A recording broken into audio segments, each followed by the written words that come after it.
Congrats, Sasha. Would you say this was your best performance of the week so far? I don't know, probably.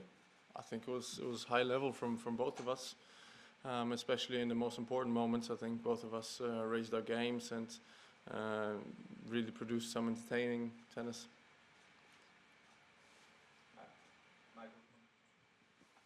Hey, Sasha, well done.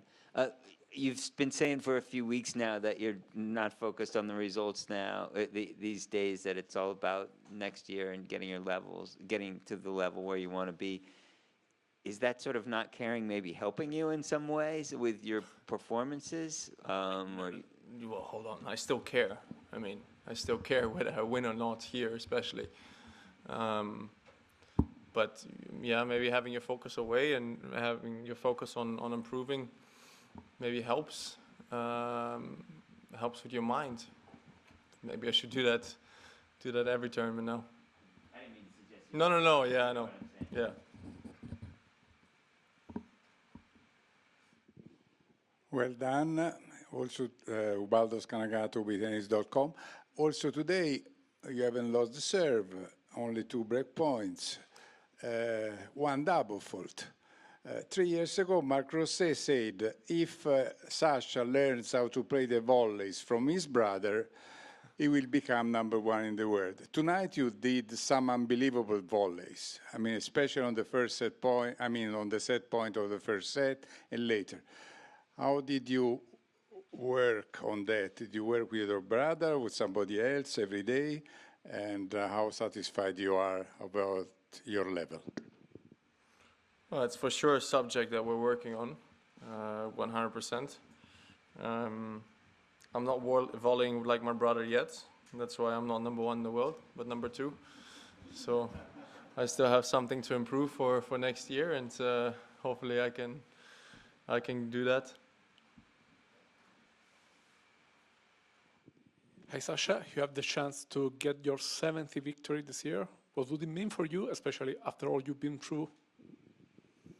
Yeah, just I said it before. Of course, it's nice to have such a high number, but it's not something that you personally think about too much. I think I personally think about, of course, trying to win big tournaments and trying to improve for next year to be able to compete with Carlos and with Yannick. So that's more on my mind. But I'm in the semifinals and I'm happy about that, and I'm getting the chance to play Taylor again, who beat me the last 2 times that we played at Wimbledon and US Open, so I'm looking forward to that match. Hey Sasha, congrats. The other day you said you view Yannick and Carlos as the benchmarks. When you go into the off season, do you find yourself and your team game planning for them specifically, knowing you're going to have to play them 5-6 times late rounds of a tournament next season? I can answer that question quite easily. I think everybody talks about how great they are defensively, but I don't think they play defense a lot anymore. Tennis is not about defense anymore. It used to be a few years back when tennis was quite different and a little bit slower still. I think now those guys, 90% of the time they're only playing offense, and it's about making sure that you can keep up offensively with them.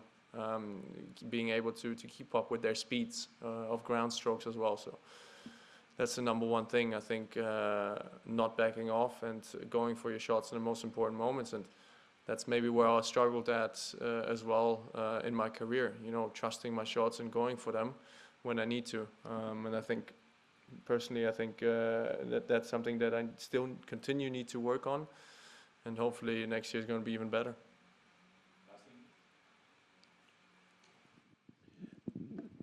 Sasha, you're just talking about some of the extraordinary points that were played in this match.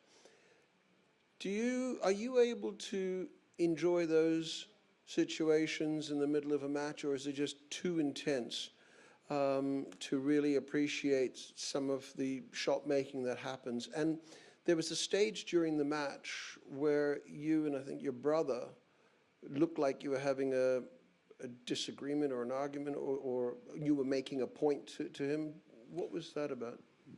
To your first question, after I won the first set, I knew I qualified for the semis, so obviously there was some joy, there was some enjoyment there. And I think the set point was a bit ridiculous, so I definitely enjoyed that one. And the second one to my brother, no, there wasn't a disagreement in anything. I was just asking where I should stand on the second serve returns, and he was showing me about 15 different signs, so, while this whole stadium was dark. So I personally, you have to ask him what he was trying to show me, and then I went to my dad to keep it more simple, and he told me to step back on the second serve return, which was a great suggestion compared to my brother, who was throwing me 48 different sign languages and signs to which I didn't understand a single one of them. Yeah. Vorgestern hast du noch an deiner Rückhand gearbeitet nach dem Spiel. Gehst du heute noch auf den Trainingsplatz oder ist jetzt heute? Wollte ich, aber es gibt keinen Platz mehr. Also ich wollte schon nach dem Match, aber ich möchte jetzt auch nicht 3 Stunden hier noch sitzen und warten und dann um 8 Uhr abends nochmal trainieren. Das möchte ich nicht. Ich wollte dann direkt noch ein paar Sachen machen, aber es gab keinen Platz frei.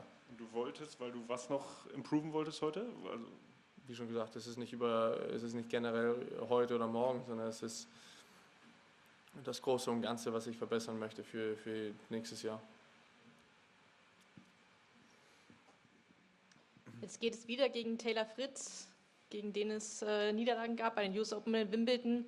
Was muss jetzt besser laufen oder wie gewinnt man gegen ihn? Indem man den letzten Punkt gewinnt. Das wäre hilfreich. Worauf kommt es denn an? Na, meistens darauf, dass man entweder einen guten Aufschlag serviert und dann er einen Fehler dadurch macht oder man einen Winner macht und dadurch gewinnt man dann den letzten Punkt. War Ihnen gewahr, dass Sie bis zu diesem, ich glaube, es war das 4. Spiel im 2. oder das 5. Spiel im 2. Satz, keinen einzigen Breakball zugelassen haben in diesem Turnier? Denkt man da dran? Nee, ich bin aber sehr glücklich, dass er mich nicht gebreakt hat. Das ist mehr für mich eine interessantere Statistik, als jetzt, ob ich Breakball gegen mich habe oder nicht. Also ich glaube, Breakball, wie man im ersten Satz bei mir gesehen hat, ich habe 7 davon gehabt und habe keinen einzigen genutzt. Deswegen, das ist jetzt keine großartige Statistik für mich. Natürlich super, aber für mich ist wichtiger, ob man einen Break kassiert oder nicht. hast du die Tage eigentlich mal Kontakt zu Kevin Kavatz und Tim Pütz gehabt, die auch ein super Turnier hier spielen? Oder verpasst man sich immer irgendwie? Die sehe ich ja jeden Tag.